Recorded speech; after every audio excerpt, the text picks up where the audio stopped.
today we have two separate stories from our junior researchers who are thinking through two different environmental challenges. The first dives into how we care for animals and wildlife and looks directly at some of the local facilities that are doing their best to care for different kinds of wildlife throughout the greater Houston region. We also get into how you can visit them and support them, so I encourage you to listen through and think about that. I think you're really going to enjoy some conversation around wolf and wolf dogs and the various kinds of animals that get saved all over the Houston area.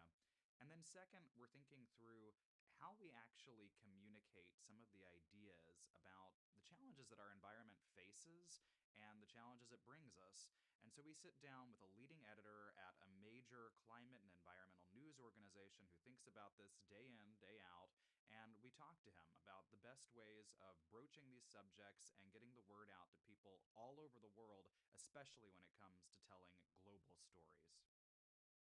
I'm Weston Twardowski, the Associate Director of Rice's Center for Environmental Studies and Associate Director of Eco Studio at the Rice Sustainability Institute, and you're listening to Gulf Streams on KPFT Houston 90.1 FM, Galveston 89.5 FM, and Huntsville 89.7 FM, where we talk with leading experts and community leaders to better understand the environmental problems and potential solutions facing our community. A quick reminder that you can catch up on Gulf Streams anytime through our podcast, available on all major podcast platforms. If you enjoy the show, please like and subscribe to make sure you never miss an episode. Hey, it's Sarah Tabrez, and today, me and Cheney are sitting down with Nicole from the St. Francis Wolf Sanctuary to talk about their mission, their animals, misconceptions, and the importance of wolf conservation. Okay, can you just tell us about the St. Francis Wolf Sanctuary? Tell us a little bit about your guys' mission. What do you guys do? Introduce yourself.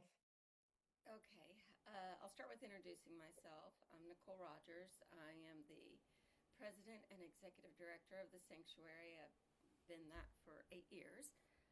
Here, I've had the honor of leading the sanctuary and growing it over time.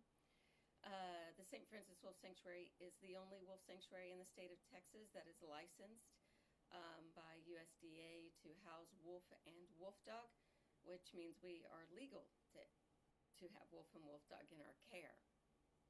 And we have a Class C exhibitor's license. Our mission is to compassionately, I'm not saying it word for word as it is on our website, but we compassionately rescue non-releasable wolf and wolf dog and care for them for the rest of their lives. And we share a message of education and conservation. So that is really what we do here at the sanctuary every day. It's all wolf and wolf dog. And what can a visitor expect to experience when they come to the sanctuary? They can expect to learn a lot about wolf and wolf dog in the state of Texas, as well as just the differences between a wolf and a dog, because a lot of people really do not understand the true nature of a wolf and the phenotypical differences between a wolf and a dog, and what is a wolf dog. They'll also learn how the sanctuary got started 24 years ago, and they will be introduced to each member of our pack and learn more about them and how they arrived at the sanctuary. And we like to throw in fun stuff like, well, Lapua likes to bird hunt by jumping 20 feet straight in the air, but we just tell fun facts with that. But people have a great time. It is a docent-led tour. It lasts about an hour and a half, 2 hours. There is no direct interaction with our animals at any time. Okay, that's really great information.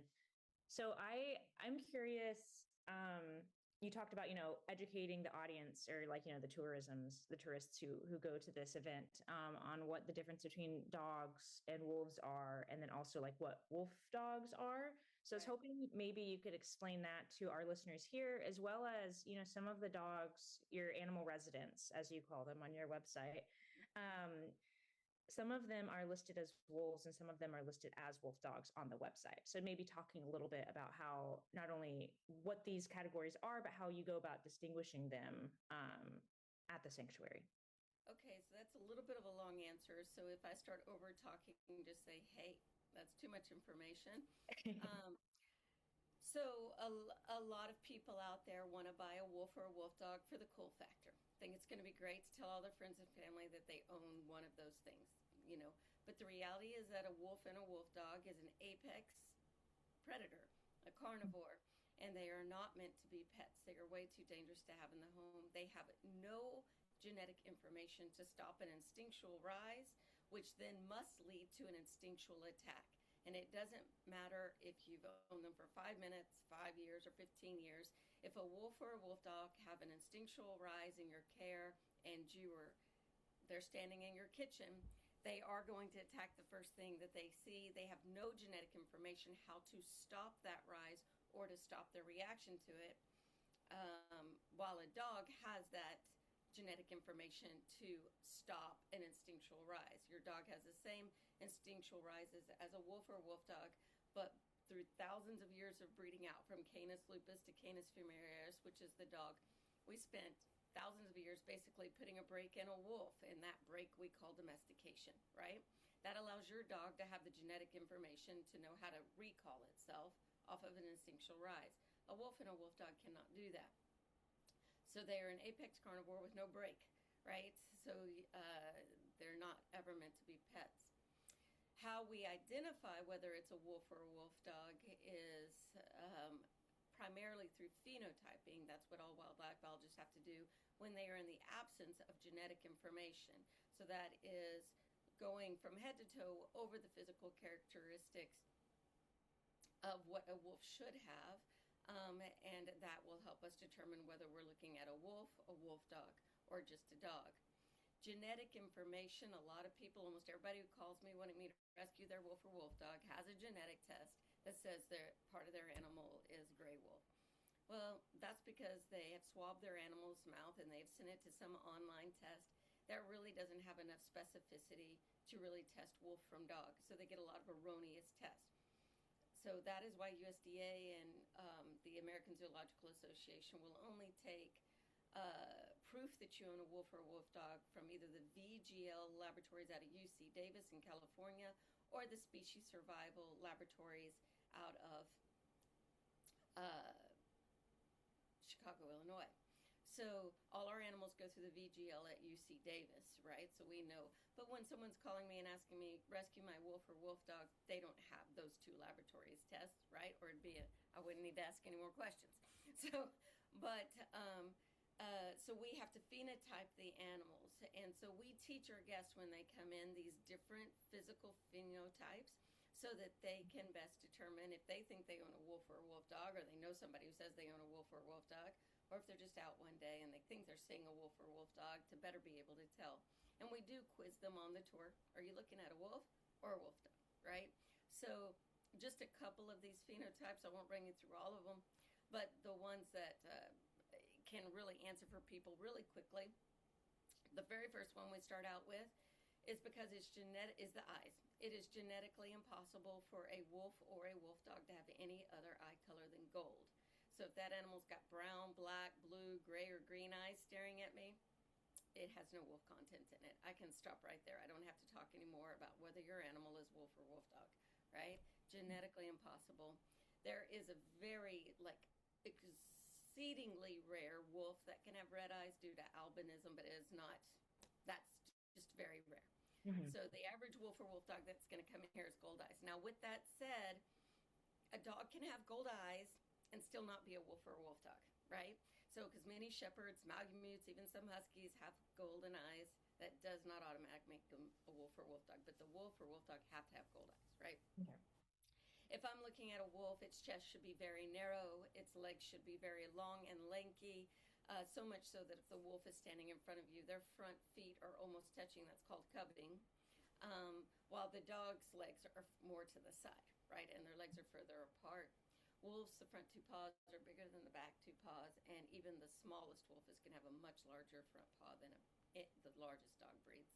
Mm-hmm. So a straight bottle brush tail, no curl up at the end. It has to be bottle brush like a fox's tail, thick all the way around. The dog can have a bottle brush tail, but it'll be fluffy on the top, flat on the bottom, right? Wolves walk different than dogs. Dogs walk in a double track. They side by side. When they walk, it's a double track that you'll see in front of you on a trail. Wolves more fashionable than that. They walk like supermodels, crisscrossing both their front and their back legs, and that leaves a single track. Mm-hmm. So those are just a couple of that we go over. We actually go over a whole lot of different things, all the way from the sagittal crest on the head to the ankles to paws and claws and all kinds of things. So our guests get about a 30 to 45-minute lecture on wolf before they get to go to the line to see the wolves. And most of them are not anticipating that. And I don't like to call it a lecture, really. I want to back out that word and use the word conversation, because we have a conversation. It includes a lot of storytelling so that it's engaging, and there's a lot of interaction with them. They learn about what the number, how long does a wolf live in the wild compared to captivity? Why do wolves die younger in the wild? What are the causes for that? There's 4 different causes. Why is regulation important if you're raising wolves in captivity? All of these things we go through, so they really leave feeling like they know a whole lot about wolf, which is great. And that's what we want them to learn going out the door. Yeah, definitely. Yeah, it's really interesting. I was gonna ask, kind of building on this question, have there been any kind of like specific myths or the way like media has portrayed wolves that, has been like leading to particularly like an uprise in maybe like false perceptions of animals being wolves? And how do you like counter those? I think they're everywhere, right? Almost all carnivores are put out in the wrong light, whether it's a shark, a wolf, a tiger. They're all put out in the wrong way. And media is a big culprit of that. So I don't know how many times I've seen a blue-eyed wolf printed by media, or from everything from apparel to books to, that. The other is this concept of alpha.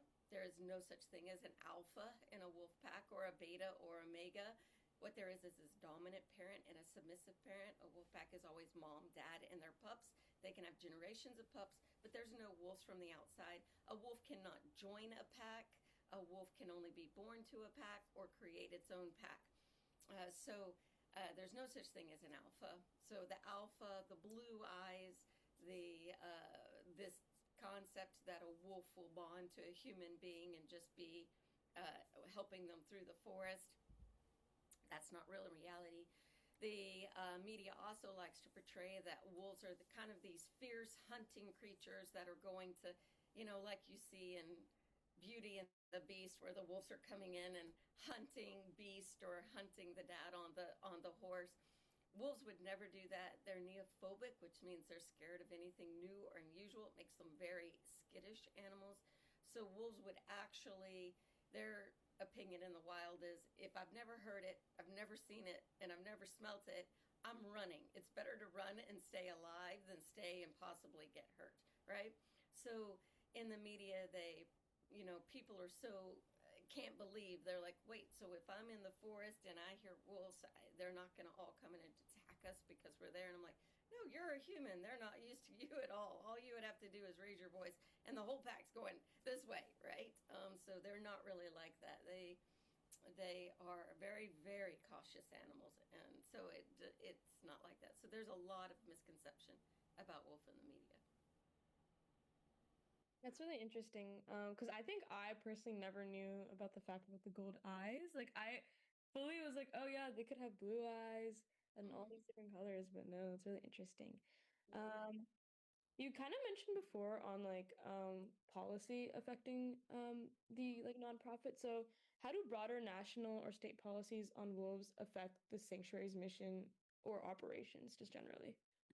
I wouldn't say that they affect us directly. Now, I would like to see more legislation about wolf dog in particular. Across the United States, in all 50 states, wolf breeding, wolf ownership is illegal, right? Wolf dog is often left in this gray area, right? So there's no federal law dictating whether wolf dog breeding or ownership or surrendering is legal or not. And the state of Texas allows that county by county. Some states do it as a statewide law. In the state of Texas, it's county by county. Well, we have a lot of counties in the state of Texas. And the reality is, what I've come across is that most of them say, oh, no, no, no, no, no, that's not okay. But none of them have succinct laws about it that are enforceable, right? So their game wardens have their hands tied behind their backs because they don't know for sure what they can do. If it's a wolf, they know exactly what they can do, but a game warden doesn't. So part of the education we like to do is working with animal control officers. I'd like to work more with municipality governments to be able to talk to them about, you need to have a game plan about wolf dog and wolf found within residential areas. Most of the time right now, if they find a wolf or a wolf dog in a residential area, they are never allowed to bring it back to shelter, so they put it down in place. So in the state of Texas, 85% of wolf and wolf dog are euthanized before the age of 3. So, which is a tragedy.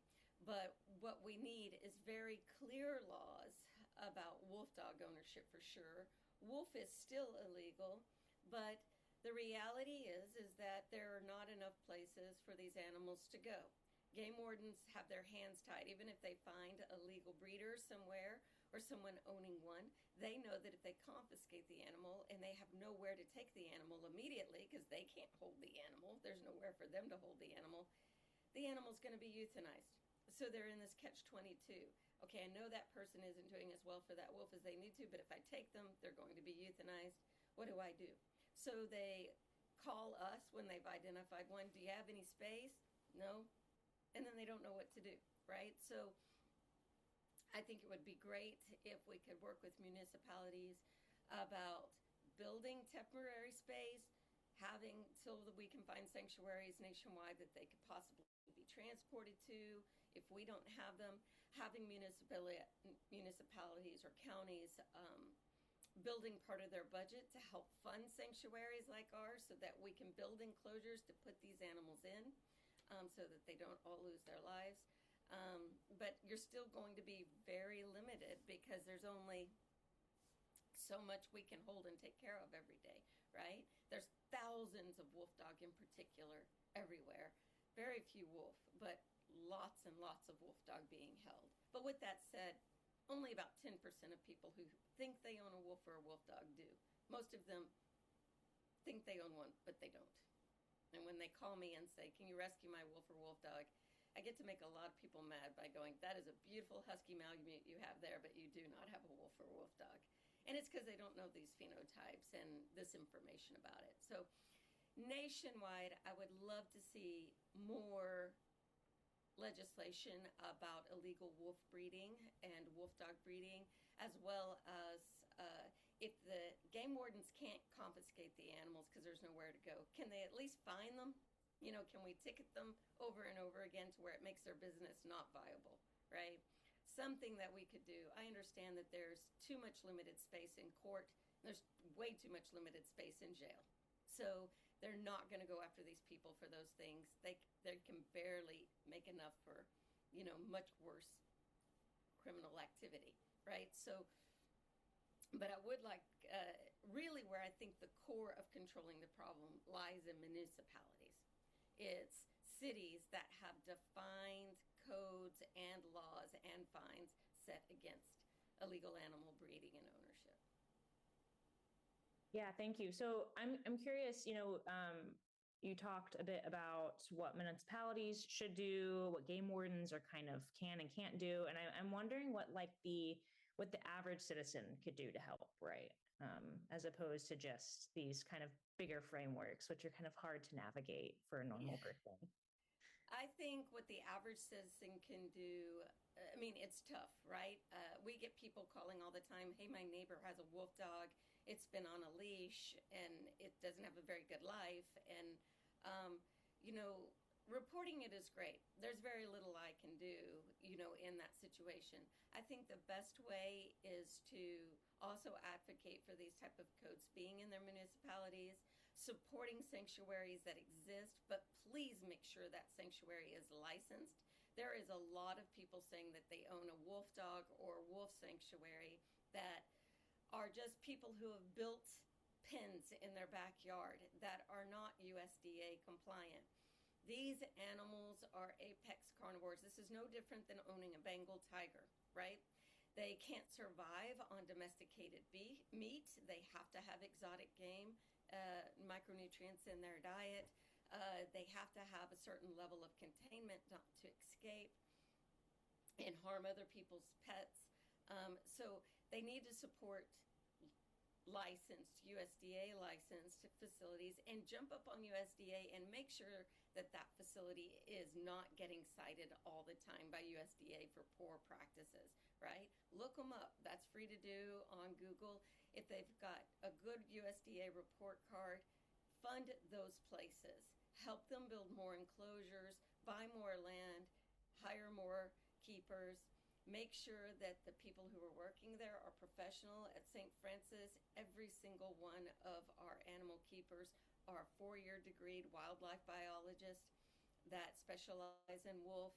They all have carnivore internships under their belts before they come in.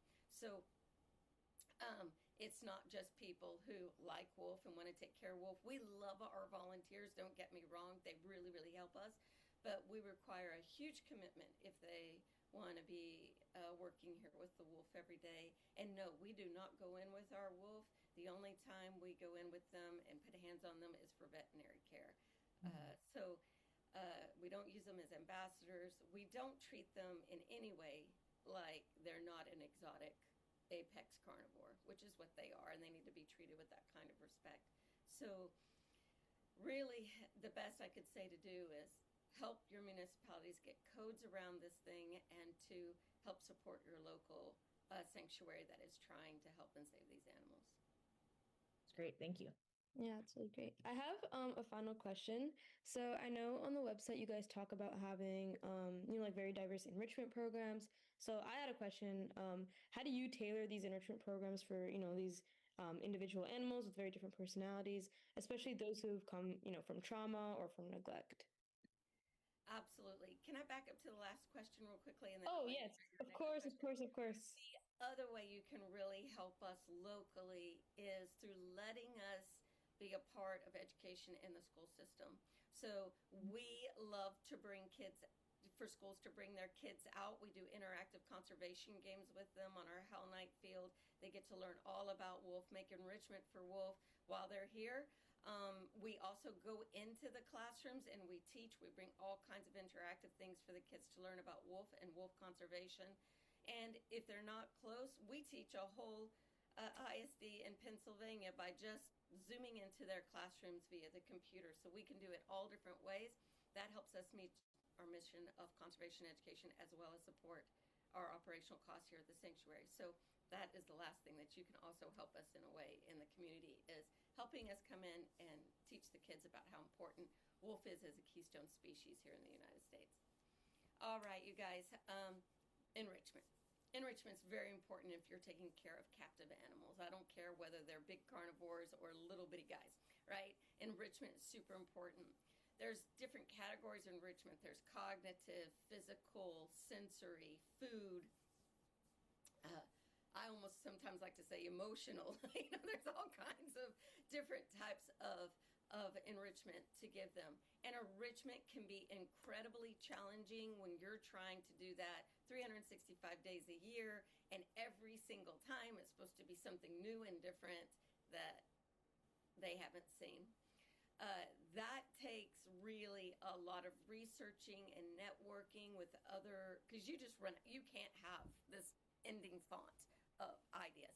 So it's important to participate in discussions with other zoos, other sanctuaries, people who are researching. AZA is great. AAZK for keepers is great. We can jump up on there, and they've got just thousands of different enrichments for animals. And you can take in something that was meant for a tiger and modify it for a wolf. So we do a lot of that. We've learned, absolutely, like you said, some animals love enrichment and some animals love a certain enrichment while the other one doesn't. So a lot of our wolves have come in with and wolf dogs have come in with a very hard start to life, right? And depending on how they were treated, they might be scared of certain things, especially when it comes to physical enrichment. Several of our animals are very scared of anything over their head. If they have to look up at it or it's over their head, then they're cowering and they're ducking. And, we may not know the specific reason to why for that, but we have to slowly start working with them. So we might start at low hanging and then slowly over time move it up a little bit more, a little bit more. So they start getting used to the height, right, of having something. Many of our enrichments are multi-sensory, right? They might be food and physical, or scent and physical, or a scent and it's a puzzle. They've got to figure it out to get to the next scent open. So we also rank every day in a binder. The keepers do when they put out the same enrichment for every animal. By animal, they put out like from a 0 to 10. Okay, Raksha got a 3 on this one. Why Alex was like a 9. He thought it was awesome. And we can start tailoring the enrichments by the ones that the animals majorly like, right? And we start understanding that. Like, we have some animals that just absolutely love rabbit, and then we have other ones that absolutely hate it. We have most of our animals think snake skin is kind of cool, and they'll rub on it. We have one animal that if you put a snake skin in his enclosure, he will jump 10 feet backwards and not talk to you for the rest of the day. He's really upset if you put a snake skin because he's terrified of it. And we don't know why, but he is. So you just learn those little quirks about their behavior and what we're going to do with them each time. So it has to be tailored, but our keepers, they plan the enrichments a month and ahead. So the 15th of every month, the keepers have to give me their next month of enrichment.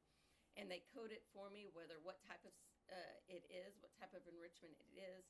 And, if I want any modifications, we sit down as a team and talk about modifications to enrichment. But what that planning ahead allows them to do is to buy all the necessary ingredients and materials. If they're building something out of PCV or wood or whatever, it allows them time to build all that. It allows them to get the volunteers active in helping them build those enrichment pieces, so that we're not behind the ball. We're proactive, not reactive, right? So I think that's just a best practice. And then, of course, we have our whole enrichment container shed that has everything that, that's the great thing. Once you build something solid like that, you have it to use again and again.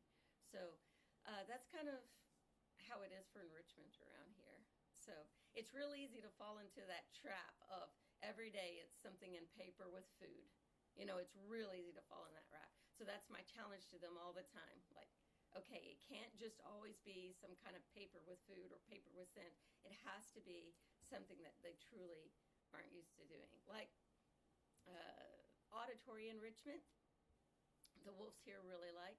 We do not know the reason why they like auditory. We figured out what kind of music they like and what kind of music they don't. They really like jazz, and they really like 70s music, like Bob Dylan and nice. What's his name, Taylor? I don't know.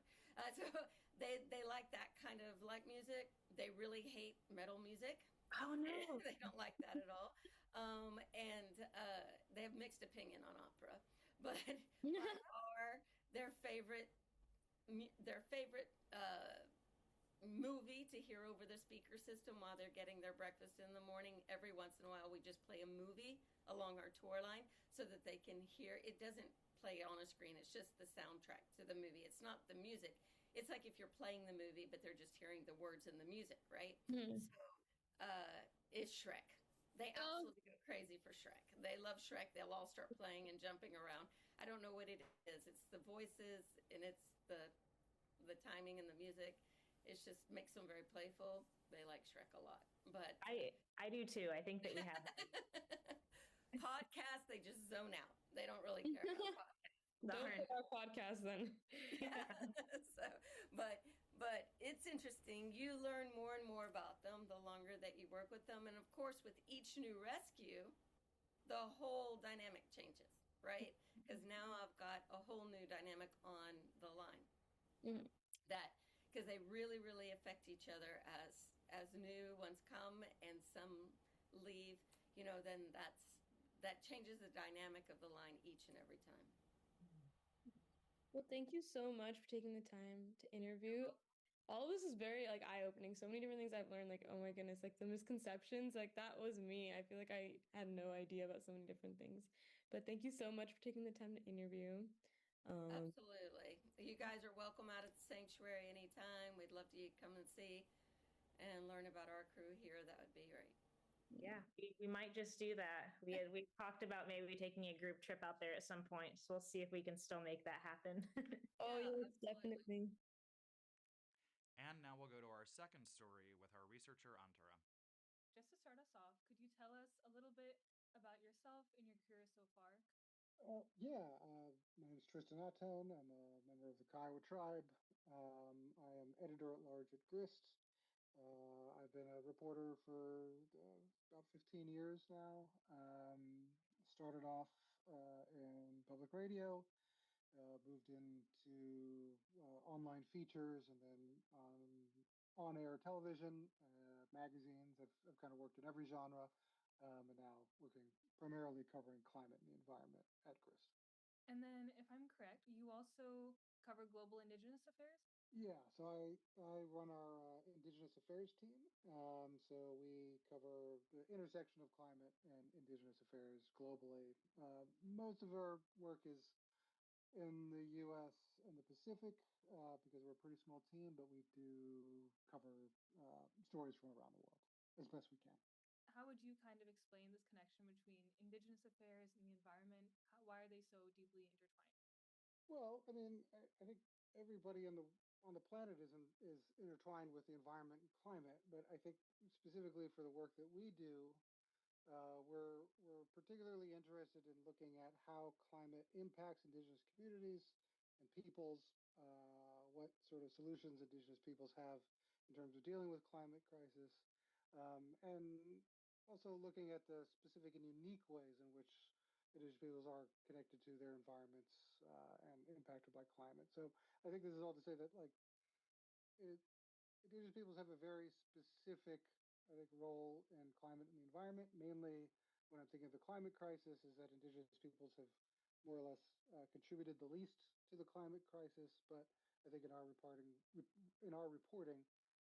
we see that they're being asked to sacrifice the most when it comes to land use, when it comes to resources, when it comes to traditional knowledge.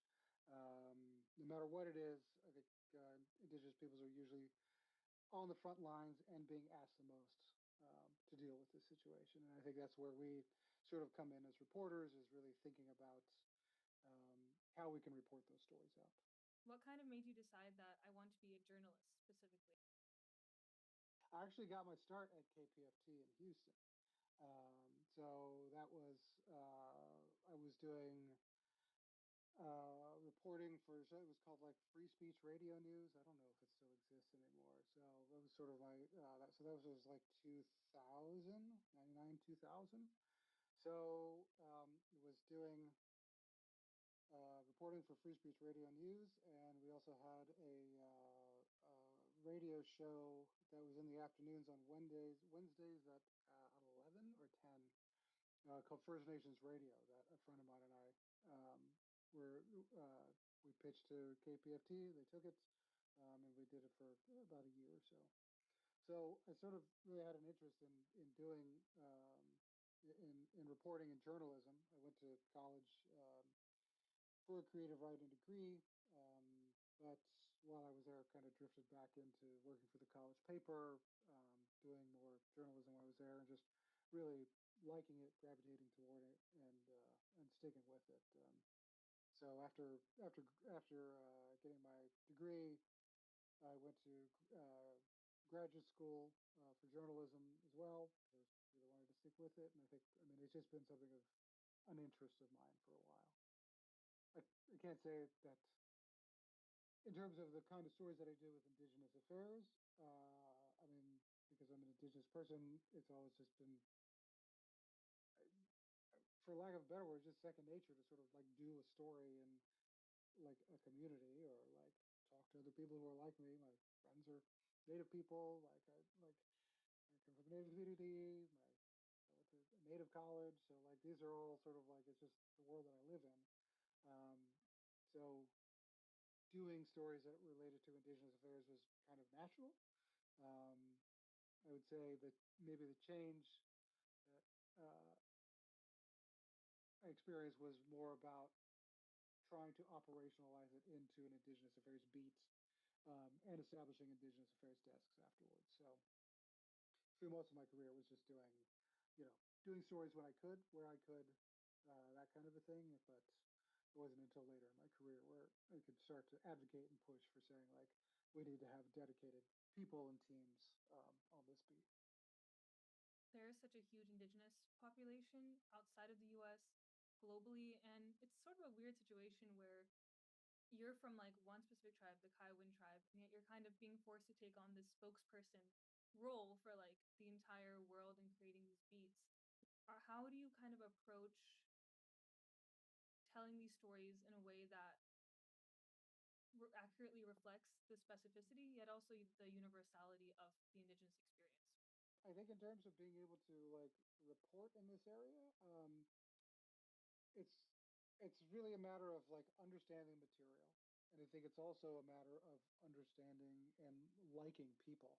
And I say that, I mean, it's kind of funny because I don't really like people in my personal life, but I really like people when I'm reporting. I'm really interested in like what people do. I want to know like I really like to know how people think, what their goals are, what their dreams are. Like I want to know about people, and I think that's what makes reporting in this area or can make it so rich and unique is that there's so many interesting people with interesting stories and voices that you get to talk to.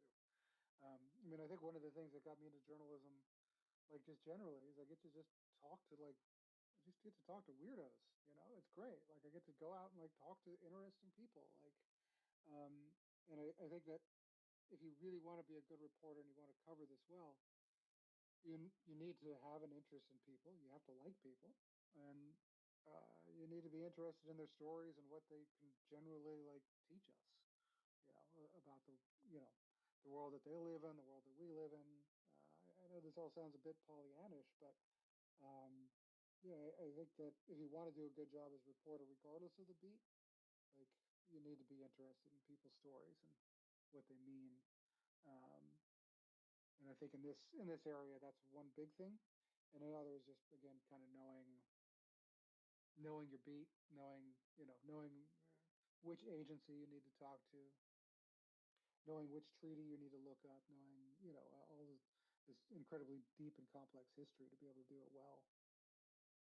So if you got started in 2000, then it's been like 26 years you've been in media now at this point, not to age you, but over the course of those 26 years, do you think that indigenous rights and affairs and that kind of topic area is treated with its due respect and importance, or do you still feel that's something you have to kind of push on the table?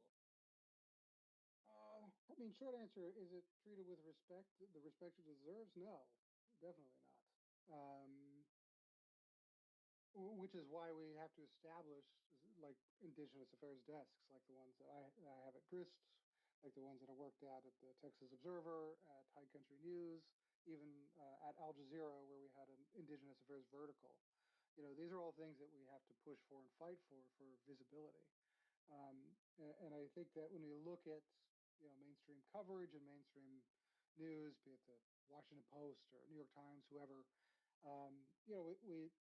we don't see any interest in terms of like covering Indigenous affairs at all, despite um, despite from a global population perspective, we're looking at 475 million people around the world.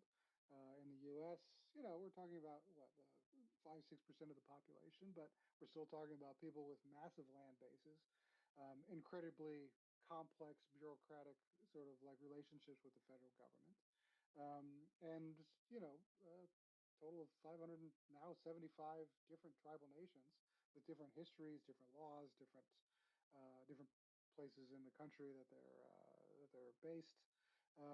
It's a really unique and complex area to be covering. But yeah, I don't think mainstream actually cares. So it's been an uphill fight to sort of like make this beat something that's visible and legible to people. But yeah, I frankly don't think mainstream cares about what happens to indigenous people. Given this level of indifference, what is it that drives you to keep telling Indigenous stories? What is it that keeps you going? Well, the thing that keeps me going now is basically pure rage. It's just rage all the time. But I mean, I think in terms of like thinking about what a like I don't know. I don't really think about sort of like what a body of work looks like. I don't like what necessarily I don't necessarily think about what my mortality means to me. But what I do think about is that like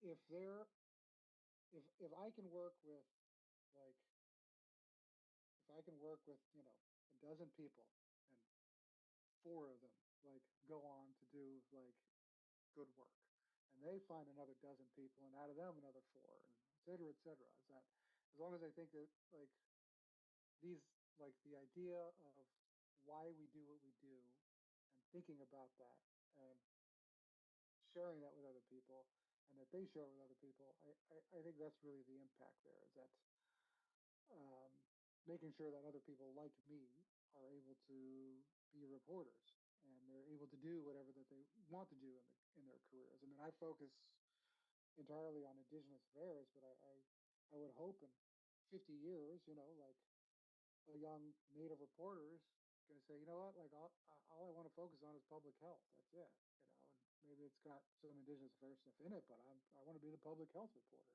Cool, right on. Like that option should be there.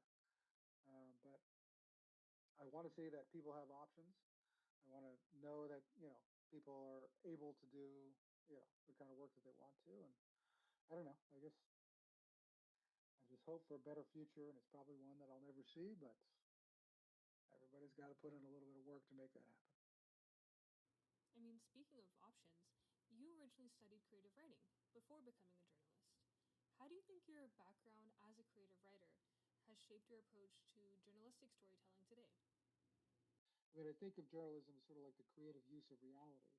So, you know, and when it comes to sort of telling a story, it's about how you order your facts and how you order your information, right? Like, um, and I think if we're understanding that that's how story works, is that it's not just a random collection of facts, it's a collection of facts that are put together in a particular way.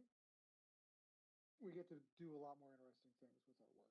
So, like, I'm quite aware that with a lot of the features and stuff that we work on is that I'm working in structures that will, to some degree, manipulate an audience's like emotions. Um, and I don't mean that in terms of like take advantage, but I mean that in terms of trying to pull them through a story, right? Like I need you to keep reading, and I need you to keep reading. I need you to get angry about the information that I'm presenting to you because why would I be doing this if I didn't want you to care about this particular issue? Like, I need you to feel excited about particular things. Like, and I need these to happen in particular areas, um, so that A, you keep reading, and hopefully B, you walk away like having a good experience with the story, even if it's a bad, like a story that's like really tough to read. Like, you should have an experience with it. Um, so I think that's kind of where a lot of that creative writing stuff comes from, is thinking about that um, in terms of that work. I mean, for one really good example is earlier or last year, what like March or something, we did this giant story about how the Klamath dams came down, in Northern California or Oregon, sorry, and it was what is 17,000 word story, so it's a really long story. And one of the things that uh, myself, another editor, and the two reporters did was like sit down and think through the structure of that story. Like how are you going to get somebody to read this much, right? Like how am I going to keep somebody interested? How am I going to get somebody to read this story basically for like an hour, you know, 45 minutes, something like that. I mean, the reporters just did some incredible reporting because it's about how the Klamath dams came down, and all of the people over like what 50 years that fought to make that happen. So you're following from like the beginning of when more or less one of the main characters gets into a car accident, which more or less sparks the entire like thing. So we started a car accident and we end up with like the dams coming down and being able to get us to all of these different like points. I needed to keep reading. I needed to be emotionally engaged and I need to find ways to like yeah, keep some cliffhangers and some like inventive ways to like make sure you keep reading basically. Because nobody wants to read a 1700 word story about how the Klamath dams came down. But I think you want to read this one when you like, engage with it. I think you touched on one thing that I really love about Grist as a publication, which is this commitment to long form storytelling. That being said, we live in a very short form moment in environmental journalism, with the need to appeal to shorter attention spans, to the Instagram audiences, to the TikTok audience. Do you ever feel that pressure to commercialize or junk foodify the stories you're producing? How do you protect the integrity of your story under such circumstances? No, I mean, that's a really good question. I mean, I think you're absolutely right. That is something that people are thinking about a lot. I think for me, I'm just like really stubborn. Like, and I refuse. I like the, that like the Klamath story. Like, I refuse. Like originally, I remember the reporters came to us with like a 5,000 word story. I was like, this is nowhere near long enough, guys. Like, there's so much here. Like, I think it's the only time in my career where I've been like, this needs to be longer, and this needs to be 5 times longer. Like it just doesn't. It never happens, right? But um, the like in terms of thinking about yeah, like making it junk food yeah, I think a lot of the stuff we put out as reporters is like junk food. I mean, and I think a lot of it's that idea is that like, well, we need to keep people on our site all the time. It's like I do not want readers to be on the site all the time. I want you to come to the site. I want you to read a good story, good long form story, for instance. And I want you to go out and talk to your friends about it in person, over a beer, over a cup of coffee, something. I want you to read it, close your computer, and go out and like talk to people about it.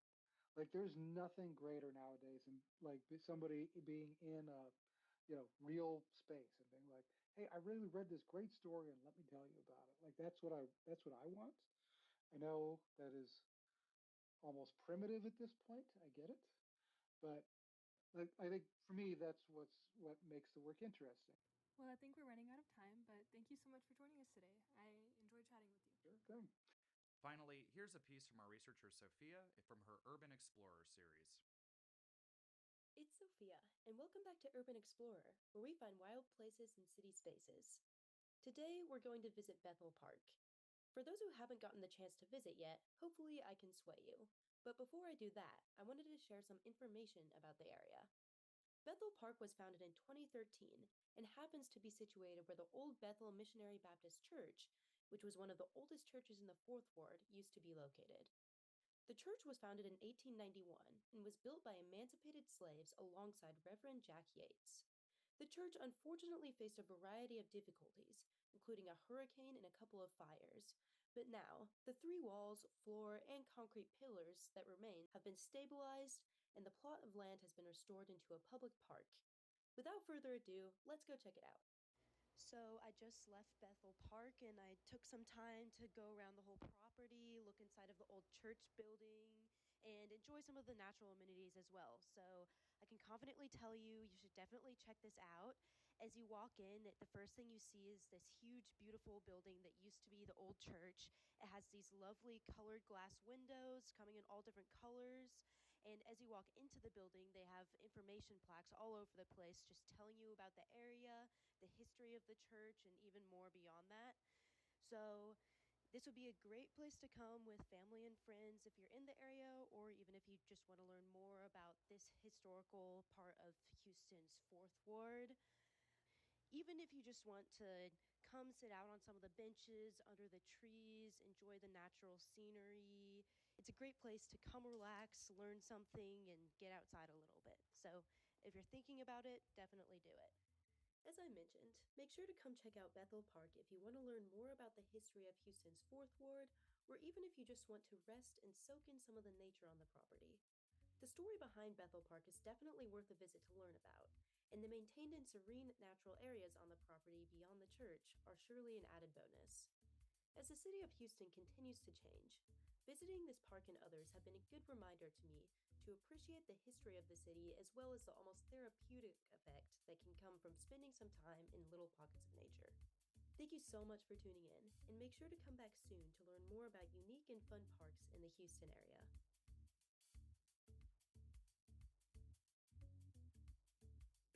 That's our show for this week. If you have questions or ideas for what you'd like featured on Gulf Streams, leave a voicemail at 713-348-4081 or email us at westonT@rice.edu. A quick reminder that you can catch up on Gulf Streams anytime through our podcast, available on all major podcast platforms. If you enjoy the show, please like and subscribe to make sure you never miss an episode. Gulf Streams is a co-production of KPFT and Rice's Center for Environmental Studies and the Rice Sustainability Institute's Eco Studio. Produced by Weston Twardowski. Original music by Carter Dean. Research support provided by Sara Tabrez and Antura Varma with Sophia Soltez. Stay tuned for No Expectations of Marcus French here on KPFT Houston 90.